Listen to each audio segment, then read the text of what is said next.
Hello, everyone out there. So I'm here with Clayton James. How are you? I'm good. How are you? I'm okay. So before we even dive into like all my little questions that I like to ask, let's talk about your new movie that right now in the States on UpTv is premiering. Could you Yes. talk to us about it? Yeah, it's a fantastic little project called Love and Where to Find It. The name has changed a few times, so I'm always trying to catch myself and make sure I'm getting the title right. Basically, a young lady has a coffee shop sort of in a small town, and things are kind of a little bit on the rocks, and she's trying to explore other options and kind of keep the business running. And then of course, big corporate me and the other character come in and open up a chain. But she doesn't really know that about me, and we kind of bump into each other and spend some time together. But prior to that, the story plot line is basically my best friend is looking for love online, and he's on a dating app, and he meets this girl, and basically I start talking for him, and I start falling for the character that I think I'm talking to, but then it turns out to be the owner of the coffee shop. So it's Okay. kind of back and forth thing that we're both unaware, and then we always run into each other and still are unaware for a long period of time, and then the plot line plays out and we end up meeting and telling each other the truth and realizing. So Okay. So you're also the coffee shop owner, but you're the corporate coffee shop owner, correct? yeah, it would be like a Starbucks, I guess. It'd be Right. like the And who's your leading lady? Elise Getian. I'm making sure I always want to pronounce her last name right. It's almost like my legal last name. Everybody always says the opposite, but yeah, she's fantastic. It's the first time I ever worked with her, and she was a newer mom at the time, and balanced out all that. Leading lady, like holding it down, getting all the lines right, bringing it to set every day, and still going home after and taking care of her newborn, and playing the mom role and playing the work role as well. And she was fantastic to work with, and so were the other cast members. It was a pretty small cast, just based on the COVID protocols and stuff that everybody's kind of been going through. And it was and the crew was fantastic. Our director Ken.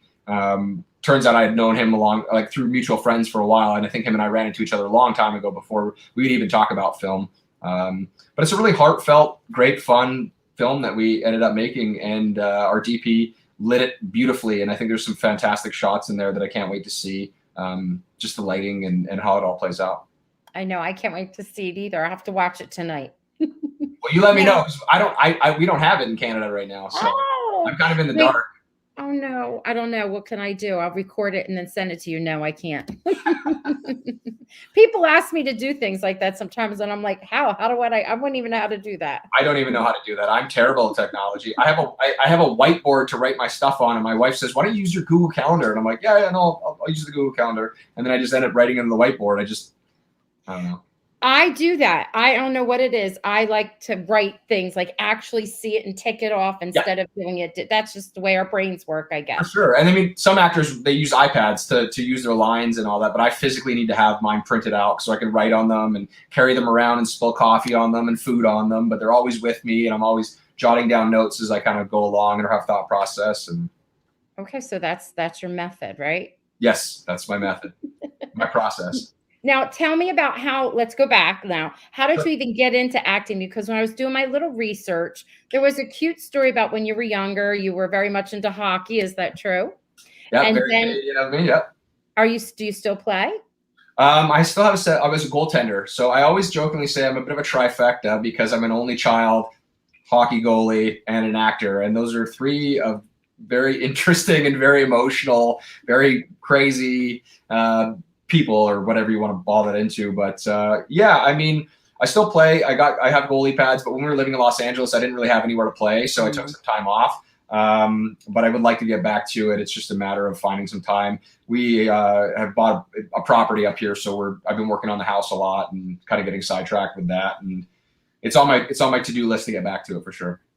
And then it said that you segued into mountain biking. But what's free mean? It said free mountain biking. What does that mean? So the term free riding basically came up from the North Shore Mountains. I live at the foot of one of the meccas, basically, of where a lot of it started. And I worked at a bike shop where all of these pioneers for this industry that has grown so exponentially over the years started kind of making the world aware of what the North Shore and what free riding was. And it's basically like your traditional mountain biking is probably a single track trail. You're kind of just riding in the forest, but we were building tall, what they called ladder bridges. People were using the wood that was fallen, like cedar, hand making all these bridges. And you're like 15 or 20 feet up in the air, riding along these little skinny cedar planks and doing huge jumps and stuff like that. So the bike shop that I worked at is probably one of the most famous bike shops in the industry, called Deep Cove Bike Shop, because that was basically where a lot of guys were pioneering. There's 3 shops in the North Shore, and I was so drawn to it. I started riding when I was 11, and then I started breaking all my parts. And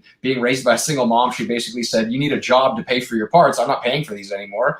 And then so we're at the bike shop one day, and she jokingly said to Jeff, the gentleman who was managing the shop, she's like, "Can you give Clayton a job? Like, he needs something to do, and I don't want to pay for the parts anymore." And he's like, "Sure, come in tomorrow, and you can start in like what they call the shoe department." It was just basically, and I don't know, I got along with all the customers and really got, enthralled by that, and then started racing downhill for a little while. And did in my first race, I got 3rd out of 57 people, so I placed with a medal.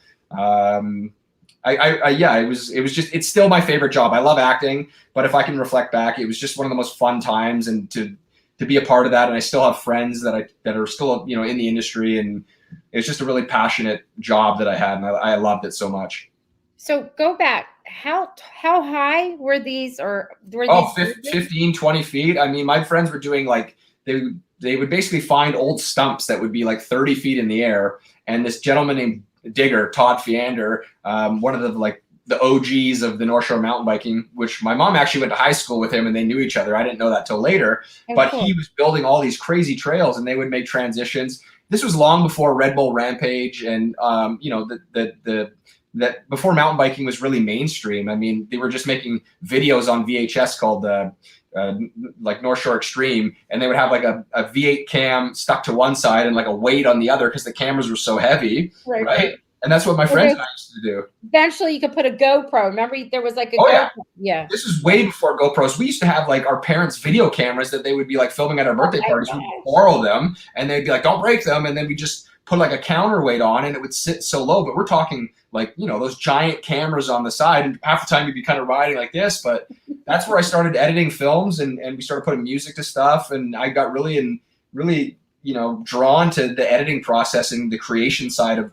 movie making or filmmaking, which was awesome. And I still have some of them buried in a jar somewhere, like a tin somewhere, and I really would like to go back and watch some of them, because it was, again, some of the funnest times of my life. So we won't see it pop up on YouTube or anything, right? There's no... As soon as I figure out how to use YouTube and I figure out how to like do all that stuff, then yes, I'm going to start uploading my videos. A friend of mine actually just posted one of my old mountain biking videos, and I've asked him to send me the file so that I can post it, because I'm really proud of it, and I still feel confident that I'm a good rider.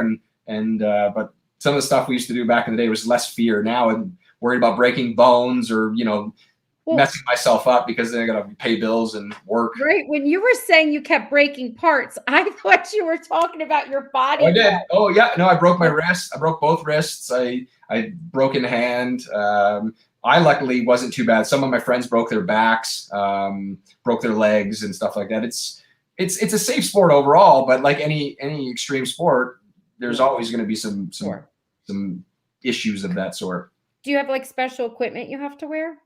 Yeah, I mean, I wear less now than I used to. Definitely a full face helmet. But back in the day when I was racing downhill mountain bikes, a company called Dainese, which is an Italian company that used to make motorcycle equipment, they started making mountain bike stuff, and it was full back protection, hip protection, elbow pads, knee pads. But now a lot of guys, they're not doing so much of that stuff. They're still staying on the ground mostly. It's just become more technical. So enduro mountain biking is, instead of like getting shuttled up to the top, where you put all your bikes in the back of a truck because they were so heavy, and they were basically like motorcycle or dirt bikes, but without engines and less weight, obviously. Right. Now guys are just the technologies like electric bikes, so people are just basically riding up these trails and then just doing laps all day long, which is fantastic because you can get in 5 or 6 laps instead of having to jump into a truck and then go back up. Like people still shuttle, what they call shuttling. But the enduro or all mountain, I guess maybe it's called, is a bit more.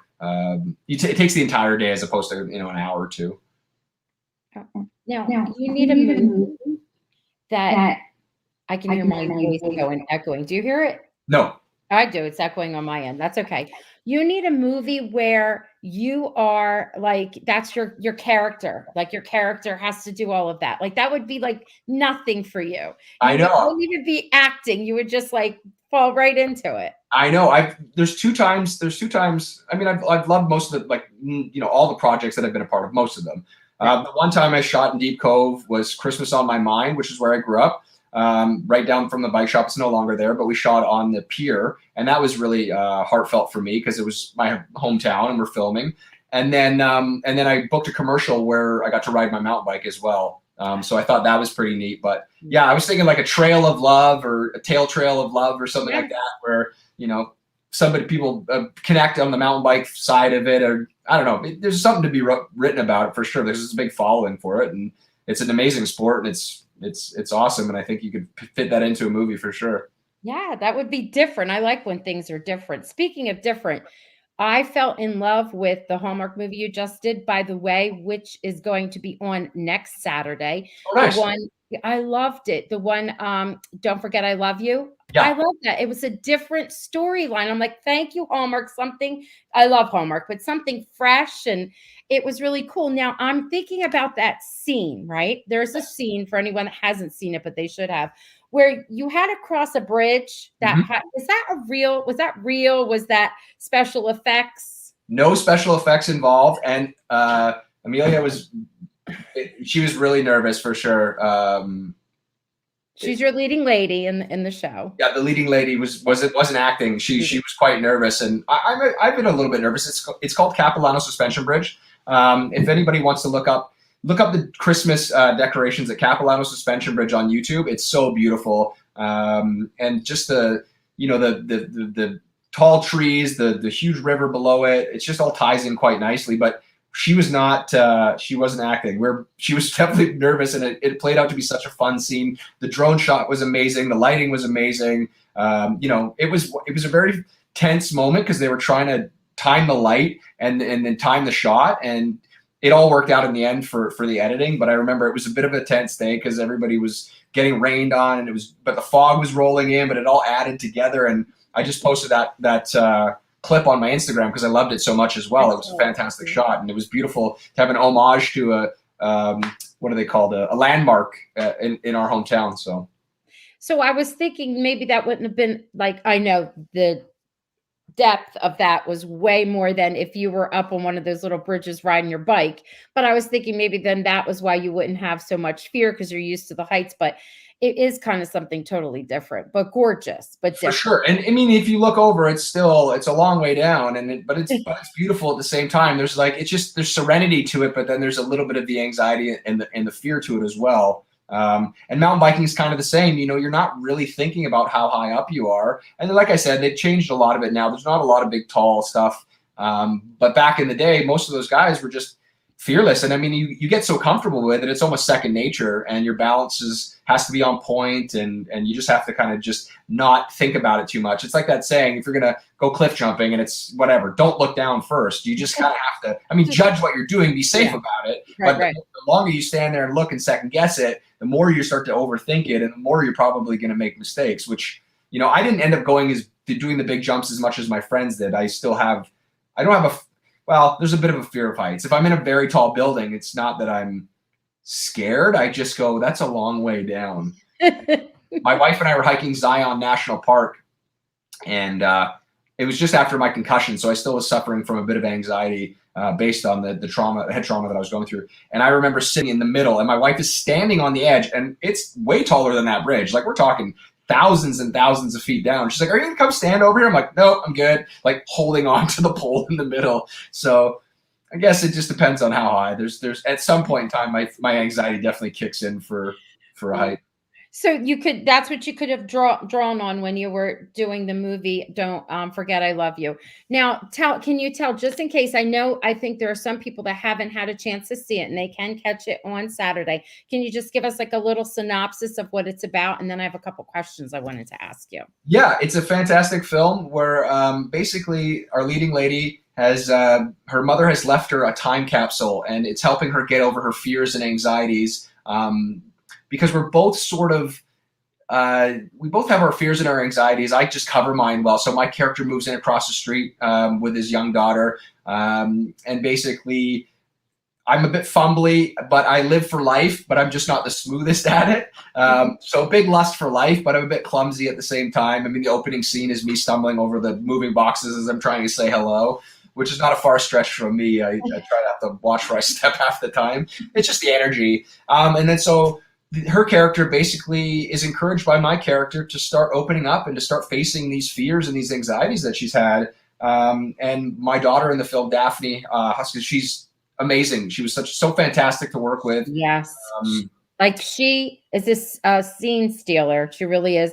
The two of you, I really could believe you as, father and daughter. You were great together. And it was so much fun off camera. I mean, I have helped raise my little cousin since I was 21 and he was born, and we've been inseparable. I mean, he's a teenager now, so we don't talk as much, but he calls me uncle because we don't really have that dynamic. We have such a small family, but it's the same as what I felt, the same connection with Daphne, and we're just making jokes off camera, and I'm trying to tell these dad jokes, and she's telling me my jokes are lame, and I think they're funny, and I'm just being me. And so the connection was there on camera, on screen and off screen, and she was just fantastic to work with, and the scenes with her in it, she steals the light. I love it. She's so fantastic. She's such a great good. We have to follow. We're going to have to watch and follow her career because I'm expecting some good stuff from her. Yeah. So now you got your character and the both of you were experiencing different types of activities because your daughter has a little bit of anxiety in the show too.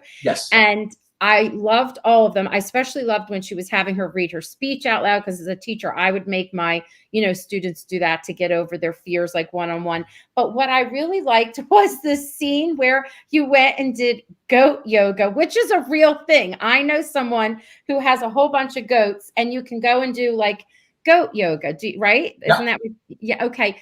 Well, there was actually like a goat riding on her back. Oh yeah. Yeah. And it was, so the director, Christy, was like, Clayton, you need to focus. And I'm like, because I couldn't get through the scene. I kept laughing. And then I was like, just staring over, because the goat was basically eating her hair and pulling on it. She's trying not to laugh. And then a goat pees on the floor, and then one poops on the floor. And we're all just like, this is so fun because they're so cute, but they're such little rascals. Yes. In the film that's airing right now, Love and Where to Find It, we had another scene with goats on a farm. So it was like, yeah, and we were feeding the goat, and the goat accidentally, I mean, maybe it was accidental or on purpose, ended up kind of punching me in my man part, and I was trying to roll there too, and it was just like I was taken aback. It was very painful, but yeah.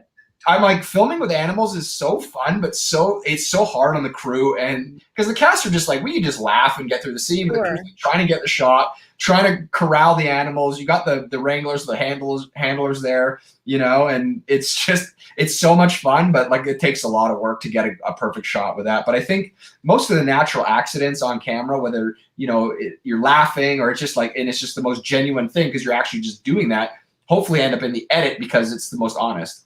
Right. And it's adorable scene. I love that scene because I know what it's like. I've been to it. I've experienced it. And it's like babies, like when you have babies on camera with you, they don't cooperate. You go to try to take a picture or they have to act. So it's kind of sort of like the same thing, but more fun. There's a lot of adult actors that don't cooperate. And I don't understand that, but that's okay. I wander on set, though. That's the thing. They're like, Clayton, where are you? And I'm just like, just meandering, just kind of checking things out. They're, get back here. Sorry.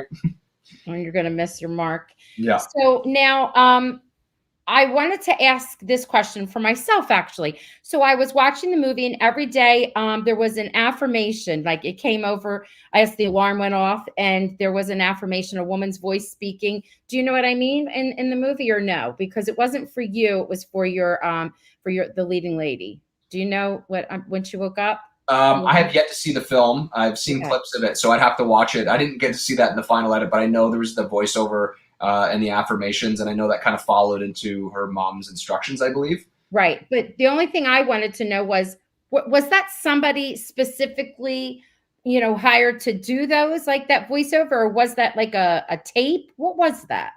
You have no idea. I don't know. Okay. I don't have an answer to that. I know, and that's okay because it wasn't really in your scene, so I wasn't even sure if you were aware of it, if it was something they actually put in later or how it worked. Well, Because people love them and they're like, "Where are they? They should make a calendar out of them." Like when we were live tweeting, that's all everybody was saying. Where can we find them? So that's why I was asking because I was curious. Yeah, I'll ask the director because Chrissy's fantastic and we talk every now and then, so I can always ask her that. I mean, I tend to quiet the voices inside my head, so I'm always like, hey.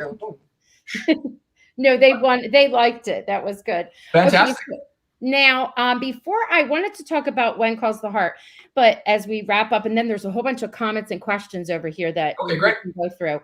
But before we do, I wanted to say, so you were in The Sweetest Heart. You've been in quite a bit, but in The Sweetest Heart, which is one of my favorites that they keep playing over and over and over again. Was it on today? It was either on today or yesterday, and it'll be on again towards the end of February. They always play it in February. But when I look at that cast, like, of course, when I watched it, it was one thing because I watched it when it first premiered. And then as the years went on, I'm like, wait a minute, this is like a mini, and I don't know if you realize this is like a mini When Calls the Heart reunion. So you're in there, right? Chris McNally is in there, who plays Lucas. Andrea, she's in there, who is Faith. And then they had, oh, wait a minute. I actually had to go write her name down because I couldn't remember. Catherine Hagquist. She was in the movie, and she plays a reporter that interviews Henry at one point. She's in When Calls the Heart. Yes, and then also, this is funny, the investor who invests in the bakery in Sweetest Heart, she's also the investor for the bank in When Calls the Heart. Isn't that funny? That is funny. What is it? Jill Teed, I guess, Ted. Yeah, I love Jill. Jill's fantastic. Yeah. I worked, Jill played my mom on Superman and Lois. I just had worked with her again. So you crossed paths like so many times. I think that's funny. If anybody has been to Vancouver, you know it is very small, and the industry here is even smaller. It's fantastic. You know, we all have grown up with each other. I mean, most of us. I started. What is it, like 13 or 14 years ago, and so I've watched people's careers grow as well. And yeah, now that you're mentioning that, I guess it was sort of a little When Calls the Heart kind of reunion, but you didn't realize it because that movie. Were you in that movie while or before you had your part? I believe that would have been prior to that. Yeah, but I think maybe it aired the year before because you were in season 6 and 7, right, of When Calls. I think I was in 3 seasons. I know the first time I was there, it was just very small snippets of my character kind of showing up and talking about, you know, the town running out of money and a few other things. Right. My part was quite small. I was still involved. Yeah, exactly. Which was, you know, I'd worked in the crew department. I did like building sets for a while, and we built the original mine shaft out of the spray foam rocks for the movie, like long time ago. So I'd heard about that show for a long time, and then of course you audition for it over the years. And you know, in Vancouver and probably in Los Angeles as well, and in New York and the East Coast, you know, when shows running for a long time, you probably go out for them multiple times, so you kind of hear the storyline build and go from there. So I watched that show evolve even from just the prior, like from the movie as well. But I didn't know the other movie that you're mentioning was still airing. I didn't know that was still on. Sweetest Heart? Yeah, I didn't know that. Oh yeah, it's on all of the time. It was either on today or yesterday, and then it's coming on again. Yeah. But it's been on multiple times in the past 6 months. I got a good friend Bob down in Florida, and he's him and I chat every day, and he's a fantastic friend of mine, and he always reminds me. He's like, "Oh, you're on Hallmark again. Oh, there you are on Hallmark." And yes. And he just reminds me. So it's nice to know that it's airing because I don't know the schedule for it. So right. No, it's cute. It's a good one. It's like a fan favorite. It's probably why they play it all the time. I love that. Now, and for all the parts were adorable. Like your part where you didn't want to get engaged. Well, you didn't want to get married because you were trying to make sure you had enough money. Do you remember this, or do I have to remind you? Yeah, that's pretty much how my life went too. I mean, I was always hesitant to make sure I had enough money before I got married. Luckily, my wife is kind enough to be able to console me and calm my anxieties down about all that, and so I took a big leap of faith, I guess. And okay, but kind of like your character in the movie. Yeah, sometimes it's not a far stretch. Life, what is it called? Life imitates art, that kind of thing. Yeah. Now, tell me what happened to Kevin. Like, where is he in the grand scheme of things? Like, for instance, I know you're good friends with Aaron, right, who plays Jesse, Yeah. even though Jesse and Claire are not coming back, and that's not a spoiler. We know this because they released like promos, and they show Bill reading a letter saying that Claire and Jesse, they had gone off for their second honeymoon. And while they were out, they fall in love with the idea of homesteading in Montana. So she's writing a letter telling about they haven't seen rain, digging a well, all of that stuff. So Amazing. even though they're not there, they are, you know, Yes. even though Abigail's not there, she is. They do a nod to her all the time. Yes. And Henry will talk about her through the cafe or something. So what happened? Because you had like a little flirtation. Kevin had a little flirtation going on with Fiona. And Yes. then all of a sudden it went bye-bye. What happened? Where's Kevin? I'm hurt. I don't have any closure, to be honest with you. I don't have any answers to that. I wondered. I asked Aaron. I was trying to figure out what happened to Kevin. I was really starting to fall in love with the storyline, and Kayla and I were having a fun adventure, and I was like, this is amazing. I love this. We have such good chemistry with each other, you know, on screen and off screen. We're you know, she came down to Los Angeles and visited Aaron. Kevin was down there. We're all kind of, it was like I was joining the family. I felt like, oh, finally, after a couple seasons, I'm finally a part of the When Calls the Heart family. I felt like I'm in there. And then Kevin just, I don't know. Oh, I don't know. I'm not sure. That's he's okay. Somewhere. I mean, either he's like in the town, we just don't know it. or you know, you left and they forgot to tell us. It's a mystery. I feel like Kevin showed up out of nowhere and Kevin then just disappeared out of nowhere. He just like the wind, you know? Now, when you got that part, did they give you any kind of, I always ask this question. It's like my famous question. I always ask that. And who did you bond with? But we know who you bonded with. But when you, did you get any backstory? Like, how did you know what to do when you auditioned? I honestly, I mean, I knew a little bit about the show. I knew it was a period piece, which I enjoy as well. And the costume designer on that show and I, you know, we go back to my first movie, Her Infidelity, Barbara. And then Barbara's actually knows my mom. It's like I said, 2 degrees of separation in Vancouver. Wow. I had Barbara on. I love her. She's amazing. Her whole family is like super, super crazy talented. I mean, her brother with his photography, all of them. Yeah. So they have known my mom because my mom worked in a dentist office for 48 years. And she knows a lot of people. And anyways, and ended up knowing them. And I didn't know prior to working on the film. And they're like, oh, your mom's Kim. And I'm like, yeah, she works at the dentist office. She's like, we've been going there for years. So it was nice to end up, you know, bonding with them. They're such a fantastic family. And I've seen the photography and it's amazing. And they're always so fantastic to just run into on set. I'm always so happy to see them. But there was not a lot of backstory. I mispronounced one of the words, I believe, that was supposed to, you know, I messed up the audition and I was like, oh, well, I guess I'm not getting that. But I believe it was Martin. Martin was in the room, the director, and kind of just like chatted a little bit. And then, yeah, they offered me the part. And again, like Kevin's story was quite small in the beginning and then started to evolve. And it was nice to kind of be brought back and be more a part of the storyline.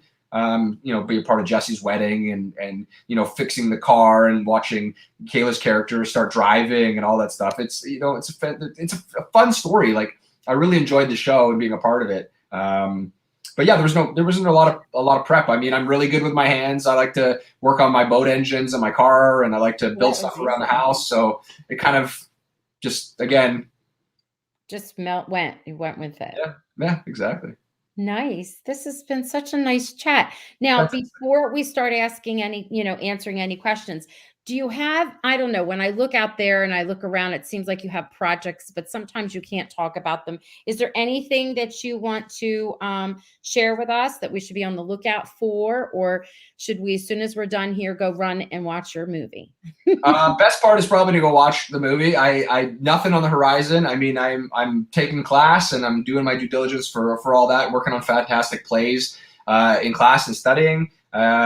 We've had lots of great opportunities for auditions and gotten close for a few things, but every actor knows that this is a ebbs and flows in business. And when it's on, and when it's not, it's not. And you just have to keep yourself going in the meantime. And I'm so super busy with the house and working on the investment property and then the boats and all the other kind of stuff. So I'm never not busy, and I enjoy a little bit of the downtime. But I would love to get back to set. I mean, I love creating projects, and yeah, I love working. I love being on set and making movies. So soon enough. Did you just have a Christmas movie out too? Wasn't there one that was out? Christmas on the Menu came out last Christmas. But it aired only a couple of times. So I think it aired a little bit more around Christmas time this year as well. But yeah, yeah, Christmas on the Menu. That was filmed in Big Bear, California, which was fantastic. Fun, heartfelt movie. And then so Kim Shaw and I had worked together on that. And then we booked another project together called As Good as It Gets. And her and I were in that movie together as well. So the Gouda cheese, like I saw that. That looks cute. It's a fun, cheesy movie, and it was a lot of fun. It was a lot of fun to film. We filmed that in Montreal. So it's always nice to kind of get out of your own hometown and go see other places. Well, workations, I guess. So that is nice, like especially if it gets to be someplace like Hawaii. Yeah, trust me, that's on my, when you write it down and try and put it into the world, Hawaii is up there, Hawaii 5-0 or something that's on a beach and tropical. Maybe the mountain bike film that we're talking about, that I should write, it has to film in Hawaii. There's lots of great mountain biking in Hawaii. I'd be happy with that. All right. We're speaking it and it's going to happen. So let's look at what all your fans over here have to say. I'm just trying to move up so we can answer questions. This is on my part. Like sometimes not that the browser gets stuck, but my arrow acts up. You don't have to. Trust me, I'm like you, and everything acts up. I tried to do a Zoom meeting once. I had an iPad, a laptop, a desktop, and the phone, and I still could not connect. Oh, I probably know why. It was the software end of it. You probably had to download something. Okay, so what's this? Just different people saying hello. Can you see them? Do you have the chat box open for you? Oh, I had private chat open. I didn't know there was. There's lots of. Oh my God. Yeah. Amazing. Thank you so much. Yep, they're just saying hi. Let's see. I love the beard. Yes, thank you. This is mostly laziness, but I prefer myself with a beard for sure. Yes, you do look good with the beard. Thank you. What does she say? Sounds really entertaining. I love UpTv movies. Not familiar with the actors, but I'm willing to see their chemistry. I'm a sucker for a love story. I hope you enjoy it. I hope it's a good love story. Good. And then Janice, someone was saying that they're going to watch. They have it. They're like, I guess, recording it, DVRing, whatever. Oh, this is funny. When you were talking about the bridges that she would build, she's like, skinny cedar planks. No, thank you. I don't do it anymore. Yeah, like I said, there's too much to lose now. But back in the day when I was a little more fearless, it was a lot of fun. Now, they're answering the questions in the chat itself, but great.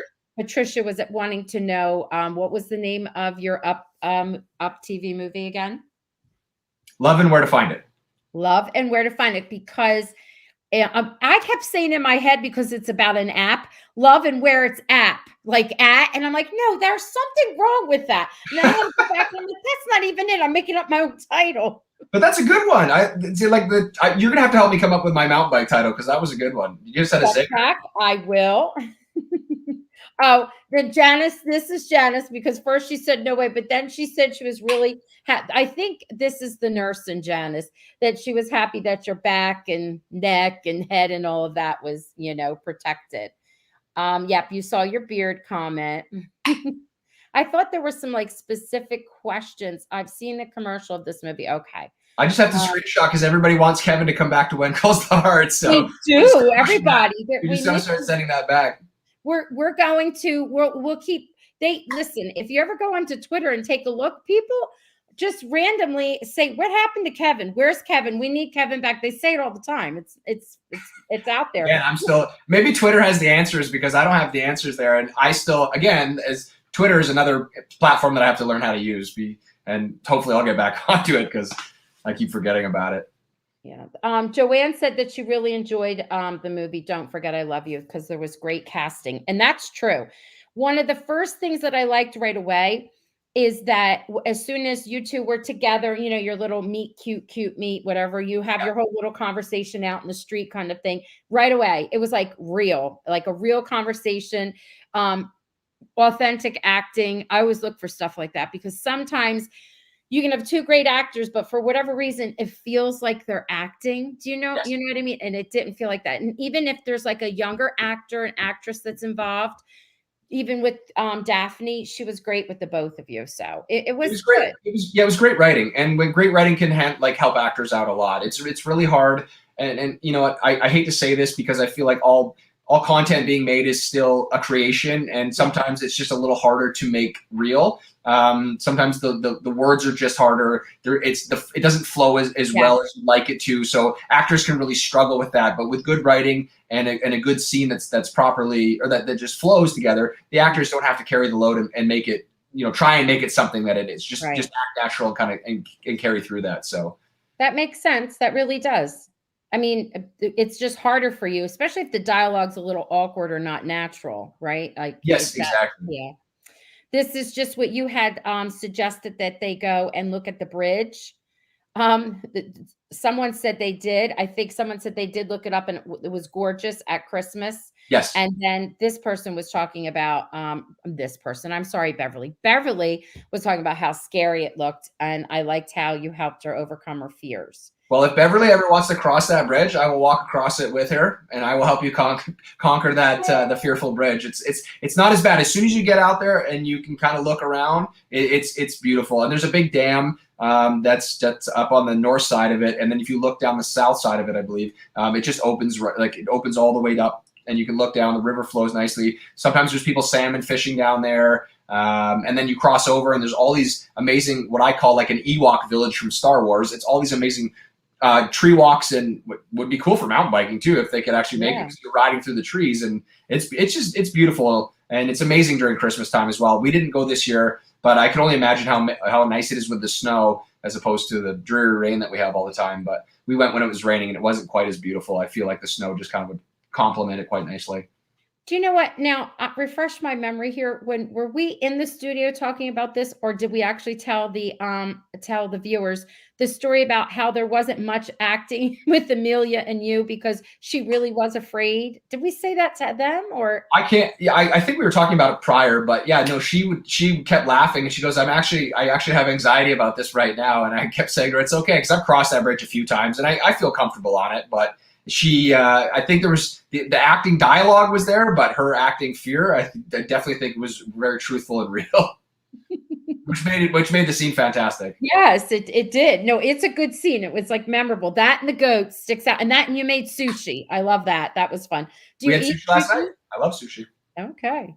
Did you actually have to make sushi, or was it all? Yeah, we were making it.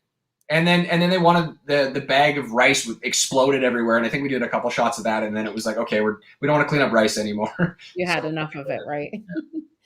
These are just compliments. They're just telling you how much they like different things. But what's this? Oh, she has a fear of spiders and heights, which is what the main character. She has those too.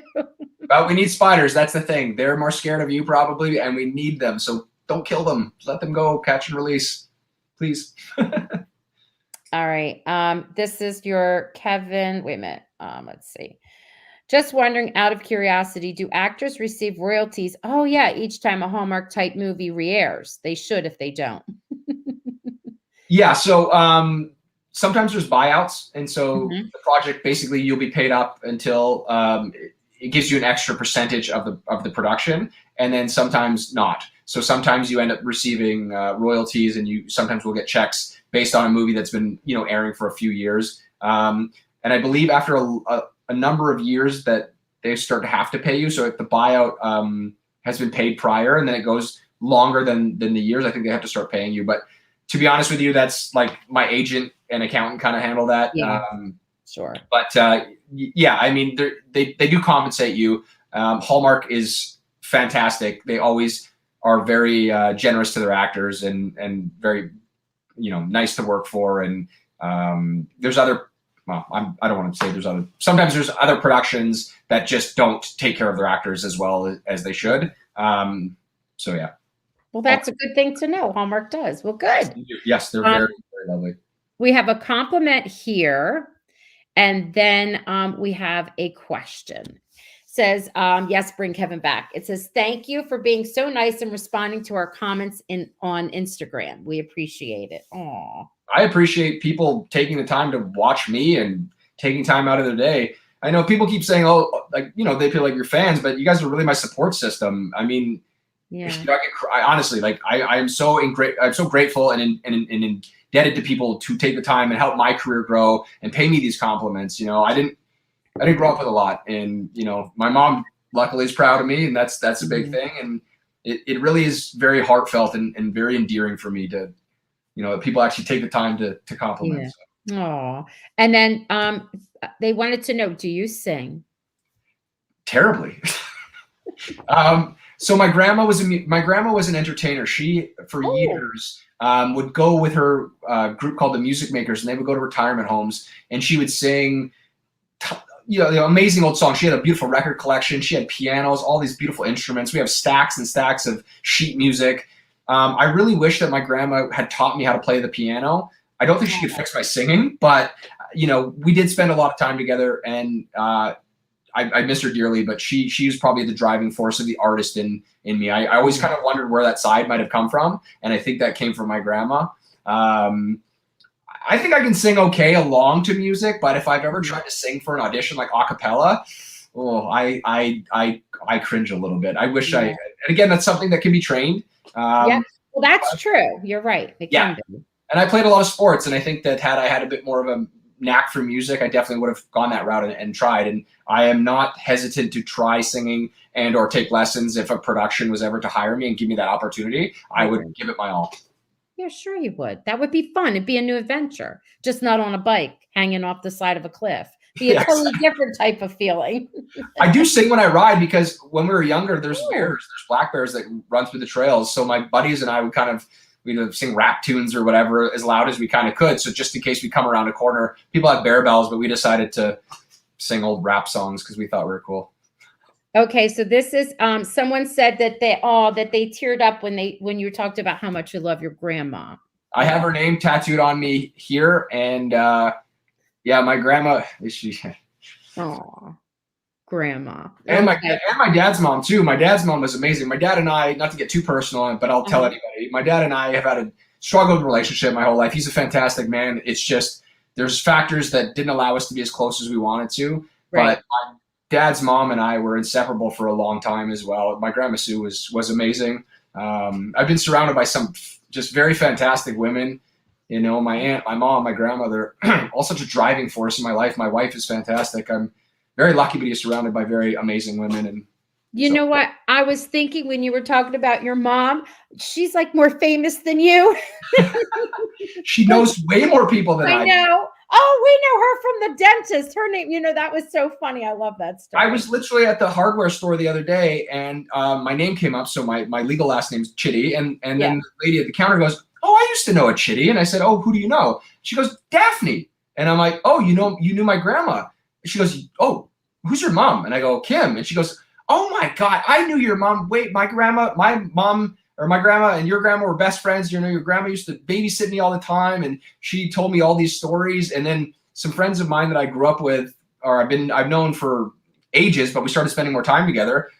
Like, it was a couple of months ago, we were at the house, and they said, "Hey, Clayton, is your grandma Daphne?" And I'm like, "Yeah." And they're like, she used to babysit my kids at the bowling alley way back in the day. And it's just 2 degrees of separation on the North Shore. And my grandma and my grandpa and my mom and my aunt just knows a lot of people. And Chitty's not a very common name, so everybody always kind of rings that.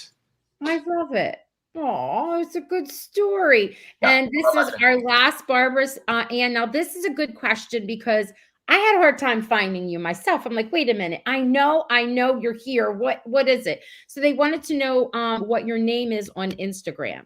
I've changed it a few times just to try and understand it. So it's I am Clayton James, which is a lot more simple than the last one I had, which had like 15 underscores in it, because Clayton James is a lot more common than Clayton Chitty. And again, I love my last name. James just kind of flowed a bit easier. And Wendy Williams called me Clayton Shitty on national TV. And Oh no. after she said it, she was joking. She kind of makes the joke. So I was in the Britney movie. Yeah. My phone rings, and my mom's like, "Okay, you need to change your last name right now." I'm like, "Yeah, but that's Grandpa's name. It's your name." She goes, "I don't care. I'm sick of being called shitty, and I don't want to hear you called shitty. Just pick something else." And it was kind of an ongoing joke for her and I. But James, it's just easier. So I put it in there. I am Clayton James. Yes, yes, yes. I even think that might be what it currently is on Twitter too. I think it's Clayton J Chitty, which again is getting confusing. I'm gonna have to talk to somebody that's gonna have to tell me how to change your Twitter. Then change it on Twitter. But I thought it was that on Twitter too. But maybe that's why I couldn't find it. But anyway, whatever. We're gonna find you. Well, I already found you. I'll help them. Okay, thank you so much. You can help me at the same time too. I'll be texting you questions and be like, "Okay, so can you teach me how to use Twitter? Well, how do I do this? How do I do that?" I'm not the best on Twitter, but I can do some things. It can be a little scary on Twitter. Better than me. All right, let's say goodnight, and you stay back just for 1 minute in the studio, but say your goodnights to your fans. Good night, everybody. I really appreciate you. Thank you so much for your support, and again, it means so much to me. And Janice wrote, "I just want to reach out and hug you."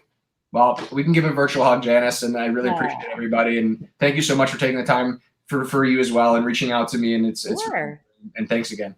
Yes. All right. Good night, everyone. I'll see you later.